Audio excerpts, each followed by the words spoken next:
Oh, spring, that was stupid. That was dumb. That was lame. The Avs throw their backup netminder at Chicago, knowing that it's the worst team in the National Hockey League. And they don't lose because they throw Trent Miner at them. They lose because 37 shots on goal against Peter Mrazek, and only two of them come from Nathan MacKinnon and Mikko Rantanen combined. They couldn't find the back of the net today. They had an untimely and horribly uncharacteristic turnover from Sam Girard that ends up in the back of the net. And they just never found their footing against a team that this is a really bad hockey team. Peter Mrazek had not won a hockey game since November. He was 0-6-0 in his last 7 starts. Save percentage south of 885. Goals against average around 4, and he shows up today and stops 36 of 37. It just felt like a bunch of blech. Well, yeah, Peter Mrazek, and man, this is the same story as earlier this season when he came into Ball Arena and the Blackhawks beat the Avs, and Mrazek saved 24 of 26 shots against, 923 on the save percentage, and it reminded me of a Mrazek start in Colorado back in 2019 when he was on the Carolina Hurricanes, where he saved all 38 shots against him, and the Hurricanes won that game. That was a low-scoring game. Something like, actually, do I have it right here? No, I don't have that score for some reason, but it's that's just one of those guys that just plays well against Colorado. I said it in October, and here we are in January, and twice in one season, 3 times in his career, he's had excellent starts against Colorado, and he's a name I brought up when we were, when we were in the goaltending woe days earlier this season. He has like a year or two left on his Blackhawks contract. Put his name out there. Hey, he's a good little goaltender. He had some promise back in the day with the Red Wings. His career is kind of evened out, and he's solid. But for whatever reason, he's a Hall of Famer against the Avs. And just sometimes there are these guys against your team, and they're randos, and they're just, average players. But against your team, they're Hall of Famers. Peter Mrazek is one of them. It felt like it was just going to be one of those games, and unfortunately, it was. Like I didn't think the Avs were terrible. I didn't think they were good. I just thought they were average, and average should have been good enough to beat the Chicago Blackhawks. But for some reason, Peter Mrazek, who, yeah, he's had decent stints as a goalie, he's been horrible this year. Just he has been terrible. And the 2 games that he's gone up against the Avs, you put out the numbers there. He is now combined to see 63 shots on goal and stop 60 of them against the Avs. It was weird playing Mackenzie Blackwood would not have changed tonight's outcome.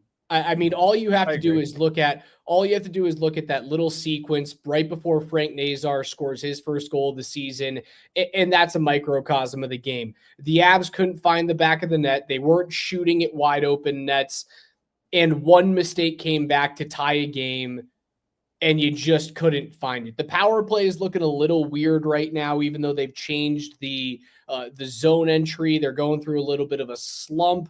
PK looked fine on their one opportunity this evening, but it was just one of those games where like nobody wanted to score, and it felt like everybody was looking for the next guy to do it for them. If that makes sense. Like Mikko looked off like 3 or 4 wide open nets tonight, and I don't know if it's because he was snoozing, but again, this you'll look back on, you go, whatever. You've lost 2 games to the Blackhawks. You'll be fine. If they beat Minnesota tomorrow, we'll have very short memories about this evening's game. It's the reason why we're going to be doing a short show tonight.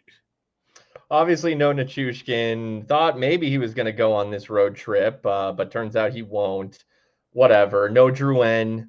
Hurts a little bit too. Now I say that, and it's Juuso Parssinen who kind of gets slotted up onto that second line. Is Jared Bednar? He he doesn't want to break up that Kelly O'Connor, Kiviranta line. And Parson delivers that backhand of his. That goal was pretty sweet. Yeah. We talked about the skill that he has shown in his young career, and he showed it right there. He's got size, plays where he was getting in front of net. I thought it was interesting that he was out there in the final few minutes with the net pulled. Casey Middlestat was not out there. And you talk about mistakes. The Casey Middlestat drop pass to nobody.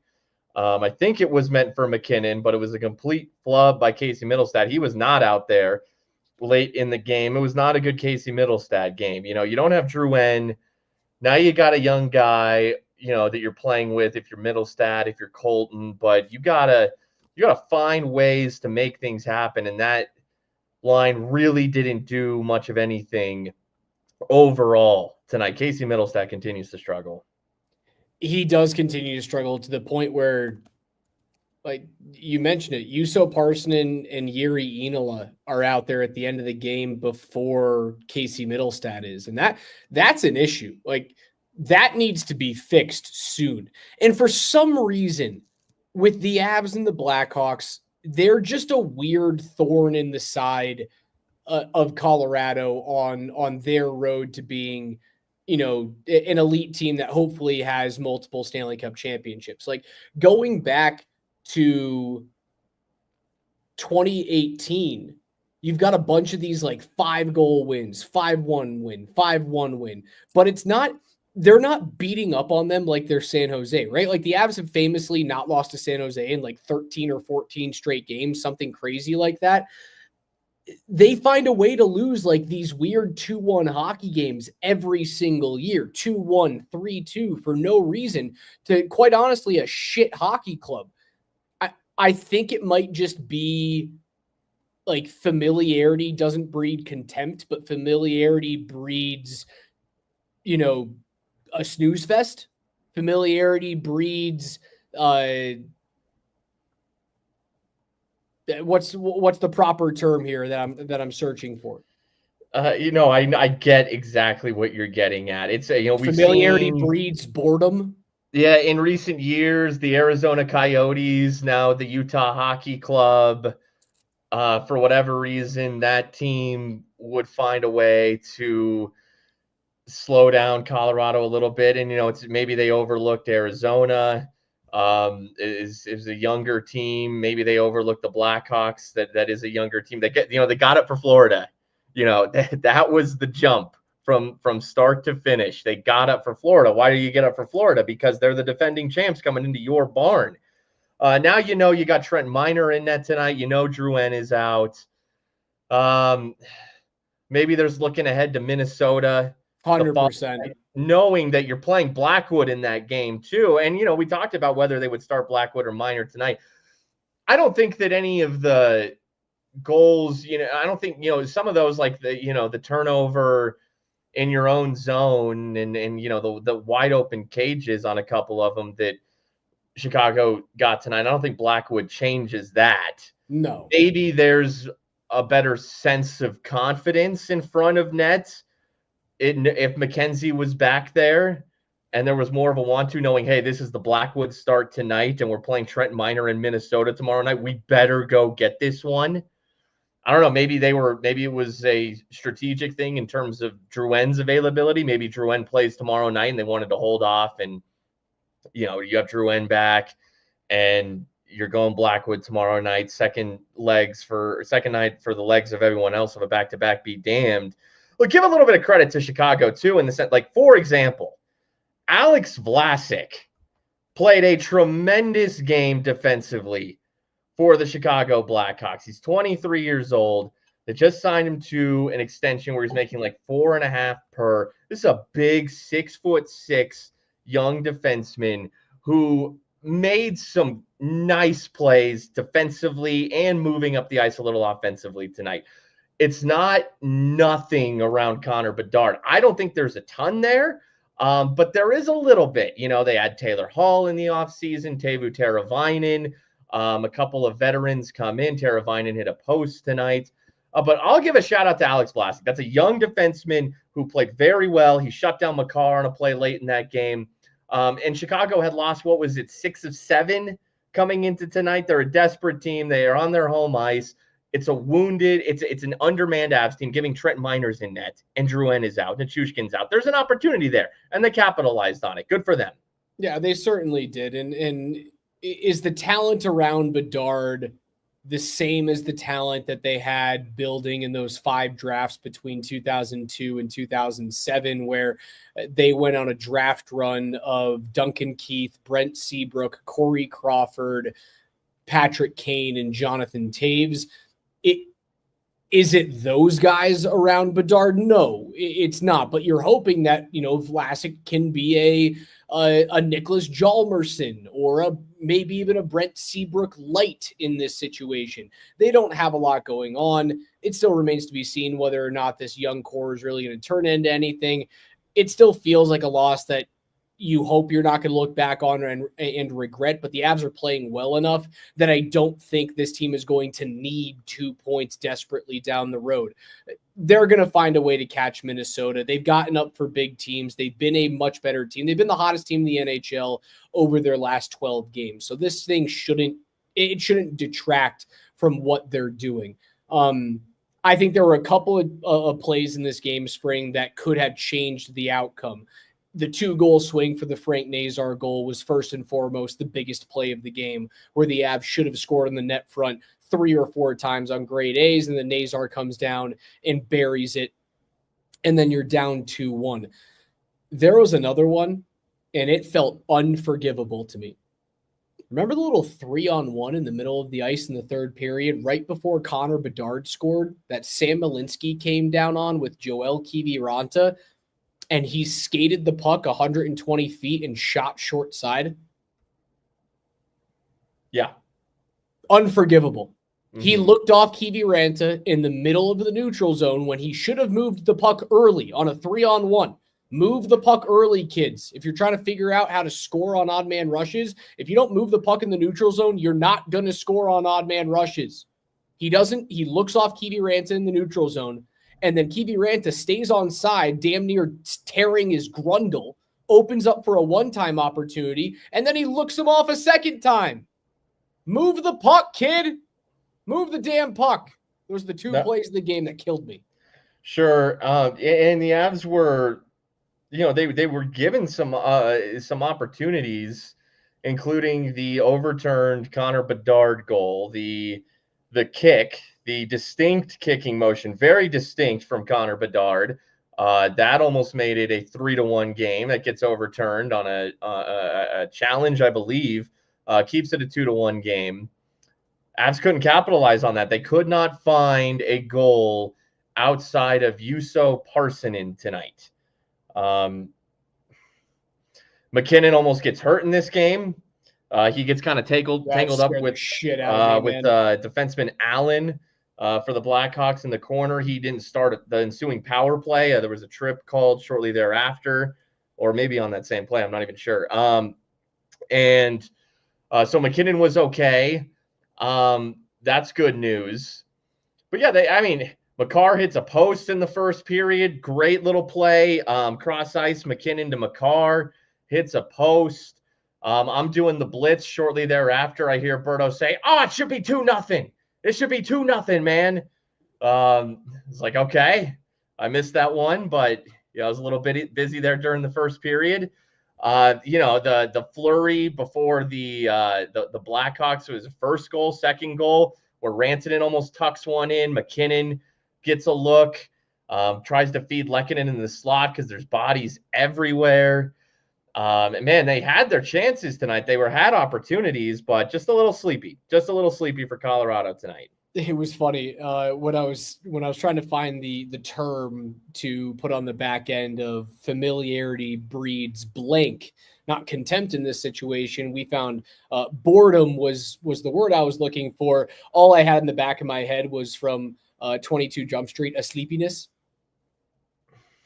That was me watching this game in the third period. Yes, a sleepiness. That is exactly what it was.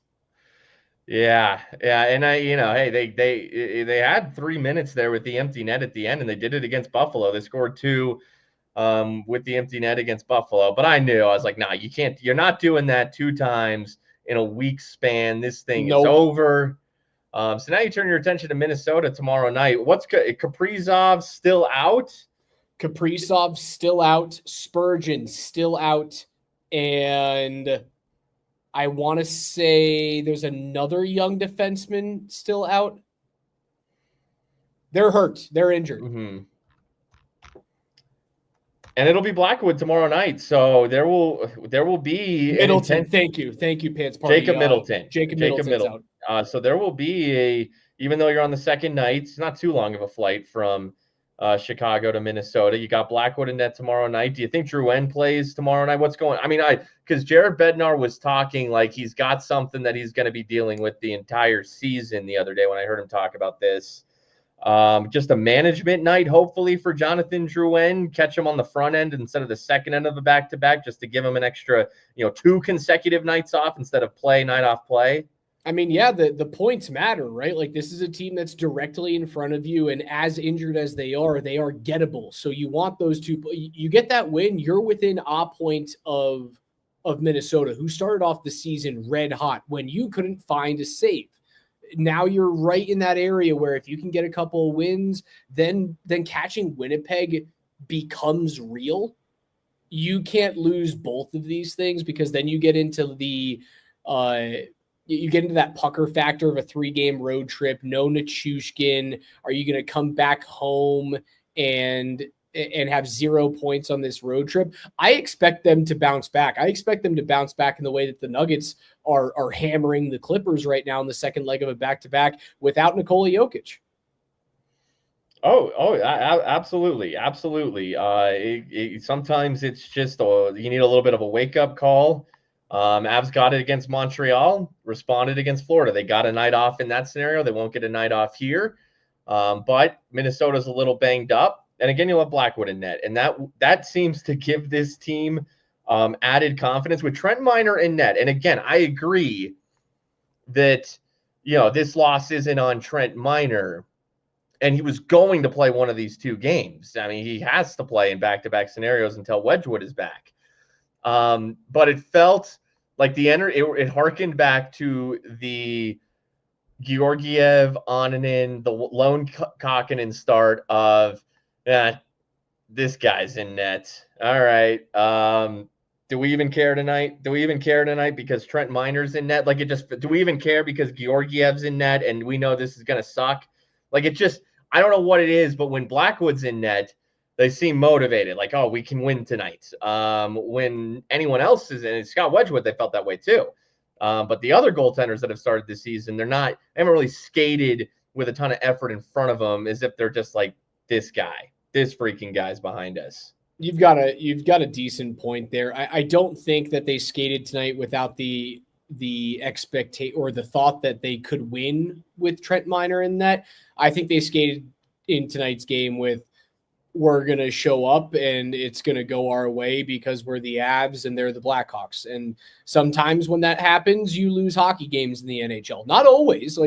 There are a bunch of times where you can show up in the NHL against a really bad club if you're a really good club and you win most of those games. But sometimes if you play 10 of those, you might lose 2 or 3. And this is one of the ones that you lose, right? This is how that happens. And if they beat Minnesota, I'll look back on this and go, well, they bookended it with wins against the team that's ahead of them in the Central and the team that's the defending Stanley Cup champion, and I'll forget about it. If they lay an egg against Minnesota and Drouin's not playing with this lingering upper body injury that, as you said, it's not going to get worse, but it might not get better. What is that? I think I need to see Drouin play a game on this road trip. I mean, if he's going to be dealing with it all season long, then he'll play. He'll play tomorrow night. And this was just, to me, a way to get him 3 straight nights off, right? The day off tonight. I guess just 2. But either way, You got him that extra night off instead of him going, play, night off, play. They got him, they spared him a night so that he could be an extra night fresher for tomorrow night. It's just a weird league, man. It's just a weird league. Like the Blackhawks ended their 5-game losing streak recently against the Canadiens, the same Canadiens who beat the Avs and beat the Panthers recently. Yet Chicago can beat the Canadiens. Chicago, actually, before they lost 5 in a row, won 3 in a row, all at home against the Islanders, Capitals, and Kraken. The Capitals are the best team in the East. They remain unstoppable in a way. They win again tonight in overtime to the Capitals. Pierre-Luc Dubois, 2 goals tonight. They win 2-1 in overtime despite getting outshot 31-18. So the Avs weren't the only team that dominated shots on goal in the NHL tonight, only to lose. Vancouver did this as well in Washington as Logan Thompson had a good performance. So I think that those two things right there just show that, look, this league, it's tough. Chicago can beat Washington at home. They can beat Colorado at home. Teams like Colorado and Vancouver, good teams, can dominate a shot on goal margin and lose in this league. It's just everything is so tight. If you don't have it, if you don't have your ace skating like the Avs didn't have tonight, you'll lose. If you don't have Jonathan Drouin especially, you'll lose. Nichushkin, you will lose. It is just a tough-ass league where you can go into Chicago and you can lose, and people can say all they want. Oh, it's the worst team in the league. Oh, it's a terrible loss. Every single team is going to have multiple of those this season. We laud the Broncos for beating the teams they were supposed to beat, and it's impressive. 17 games is not a short season. There are several games in there against teams that you're supposed to beat. So it is impressive, but that ain't 82. That ain't 82. In 82, especially in today's salary cap league, every single team is going to have multiple losses to teams you look back on and you say, you probably should have gotten that one. Yeah, and here's another for Colorado tonight. Very rarely do you see the seasons that Boston put together 2 years ago, and it didn't even end in a cup, right? They may have been the anomaly to that rule that you just stated, and I bet you if we were to look back at that Boston run, that Bruins run in, what was it, 2020 or 2023? Sounds about right. A couple years ago. I want to take a quick look at this just to think back at the most dominant regular season that we've seen in the last couple of years and see if they had a stinker thrown in there as well. So this was their 2022-23 season. They lost. There had to be one. They lost to Ottawa twice. They lost 7-5 and 2-1 to Ottawa. They lost 4-3 to the Arizona Coyotes. They lost 4-3 to the Buffalo Sabres. They lost 3-0 to the Seattle Kraken. They lost 5-3 to the Detroit Red Wings and 6-3 on back-to-back nights to the Chicago Blackhawks. I just rattled off 6 losses to bad hockey were even teams. Worse back then. Right, for the greatest regular season performing team that we've ever seen.